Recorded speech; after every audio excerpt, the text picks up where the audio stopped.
Welcome back to the gun dungeon, guys. Sitting here loading up some more of these .380s here. Some more little baby .380s loading up. Since it is a little baby round that we're talking about here, we're going to talk about another round that's even smaller. And that is the .22 long rifle. Now, what purposes, uses, roles do I place the .22 long rifle in? It's a good little training cartridge for, new shooters. I'm not going to discredit that. Excellent cartridge to get people started into the shooting sports. It's got its roles even in small game hunting. I don't typically use .22 to squirrel hunt with. I'm more of a shotgun guy when it comes to squirrel hunting, because I'm not out there to try to prove my marksmanship with a .22 rifle. I'm out there to get something to put in my skillet, and I am more successful with a shotgun doing that. So I don't really use it for that. I'll tell you something I do use it a lot for, though, is I use it for a garden gun.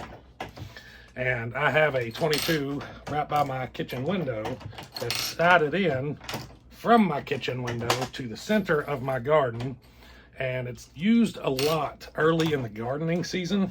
What is that? That's a .32. It's used a lot in the early gardening season around here, whenever all the rabbits are starting to come out and they want to get into that fresh lettuce that's in the garden and get into some of those little fresh cabbage plants and all that stuff. And they find that really, really tasty. And I happen to find them really, really tasty. So I will use that little .22.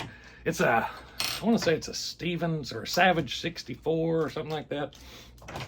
Cheap little gun, but it's got a big Nikon 3-to-9 optic on it so that I can reach out there and get those rabbits out of the garden and put those suckers in my belly as they're trying to put my food in their belly. So it is useful. It does have its uses. But when it comes to just training or shooting for fun, I don't really enjoy it. I don't get a whole lot out of it. Like, as far as enjoyment from just planking and target shooting, I don't know why. I never have, really. I like having something with a little bit of recoil. And, training with it, sure, it'll help you get the fundamentals. Is that another .32? I will be. It'll help you work on your fundamentals, your trigger pulls, your sight alignment, stuff like that. No doubt about it. But when it comes to like follow-up shots and, managing recoil, it's just not there for the training aspect of it. You can take I've got a Ruger 2245. It's supposed to kind of replicate a 1911. And I can go out there and shoot it all day long and then turn around and shoot a 1911 with 45 ACP. And they're nothing alike other than how the grip feels, maybe the trigger, ergonomics, stuff like that feels the same. But as far as shooting them back to back, I don't really get a lot from it. And like I said, because most of your training, if you're shooting speed style, defensive style, something like that, most of your training is going to come from managing recoil. Being able to shoot with the big boom and the felt recoil. I've already said that, but I'm going to say it again. And that's where a lot of the stuff that you train to work past, it comes, a lot of it, from the recoil and your muzzle rise, stuff like that. So I do have a lot of uses for .22. I just don't shoot them a whole lot. Like I said, I don't necessarily enjoy just going out and tink, tink, tink, tink, tink, tink, tink. It's great for new shooters, but for me, I want something that's got some oomph to it. Even if it is just a 9mm, it's still something where I'm managing recoil. I'm working on the timing of my shots, tracking that front sight, getting back on target after recoil, stuff like that. With the .22, it's just tink, tink, tink, tink, tink, tink, tink, tink, tink, tink, tink. You can shoot just as fast as your little heart desires. I didn't put a primer in there. But, 45, 9mm, you're not going to be able to do it like that. So it's kind of misleading for training purposes if you're using the training to cross-correlate into another firearm or another caliber. So I don't really use it for that.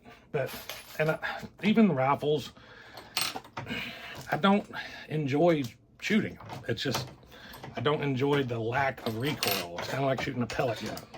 But to each their own. Some people probably really, really love shooting them. And some of them, some people get those, was it Anschutz or whatever, that are crazy accurate little rifles. Now that could probably be fun.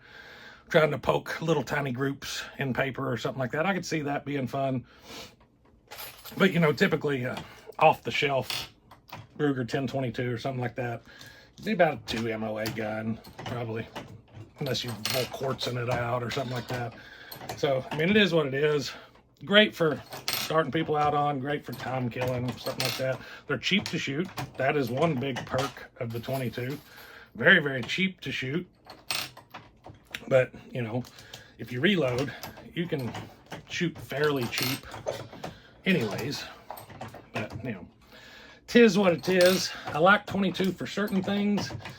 I just don't care much for it for enjoyment purposes or training purposes at my level. Like I said, somebody that's new, somebody that's just getting into shooting, introducing somebody to shooting, sure, great for that. Now, defensive roles, if you're using the 22 for defensive role, there's probably a reason for it, because anybody that knows much about guns and ballistics at all is going to use something else if you have an opportunity to. Now, maybe you're somebody who is super, super recoil sensitive. Maybe you have arthritis and you can't handle recoil in your hands at all. Maybe you know, you can't afford anything else and that's what you got. Well, if that's the case, use it. 100% use it. It's going to be better than stern words, I promise. But it's about as small as you can go outside of a pellet gun for a projectile in a defensive role. And rimfire ammunition, not something I really like staking my life on anyways, because I've had a lot of issues with rimfire. Even good quality name brand ammunition that's rimfire, you run the risk of having duds. You know, the priming process for rimfire just isn't super, super reliable. So I don't really like it for a defensive role. I don't really like it for, you know, having to stake my life or loved ones' lives on it. If that's what you got and it's all you got, use it. Not saying not to use it. Not saying just try to talk your way out of it. But, you know, there are much better options out there than 22. So if you're using the 22 for defense, I hope there's a really, really good reason that you can't use anything else, because you could do much, much better in most cases. You know, it is what it is. I hope I'm not making anybody mad. I know 22 has a cult following. Some people really get upset if you talk bad about 22. But I'm not saying it's bad. I'm just saying it's not one of my favorites. It does have its roles. It's put several rabbits in the freezer for me. My wife actually wears them out. She is the homesteader around here, so she protects that garden like no other, let me tell you. And if there's a rabbit out there, she's gonna smoke it. Whenever we first got together, she had never killed an animal before, and we started the gardening process, and you know, she had the mindset of, oh, I could never kill a fuzzy little cute bunny. We started the gardening process. She realized how much work and effort went into it and how much she enjoyed it, how much she wanted to protect it. Yeah, she laid the hammer down on them bunnies when she saw them in the garden, and she didn't have any problems with it. So now, if any of those wild rabbits get near the garden, she's on them like white on rice, boys, I'm telling you. And that whole garden gun, she does well with it. Does very, very well with it. But that's a good role for it, in my opinion. You know, like I said, it has its roles, has its pluses, has its merits. I just don't really enjoy shooting them for some reason. Maybe you all do. I'm sure there's somebody that really, really likes them. It's just, I'm just going to be straight honest. They're boring. They're boring to me to shoot. That's all it boils down to. And maybe they're not to some people. Maybe you really, really enjoy them. If you do, what do you enjoy about it? Let me know down in the comments below. And I'm sure I'm going to make some people really mad on this, so enjoy seeing those comments as well. But that's what I got for you today, guys. Until next time, stay tuned.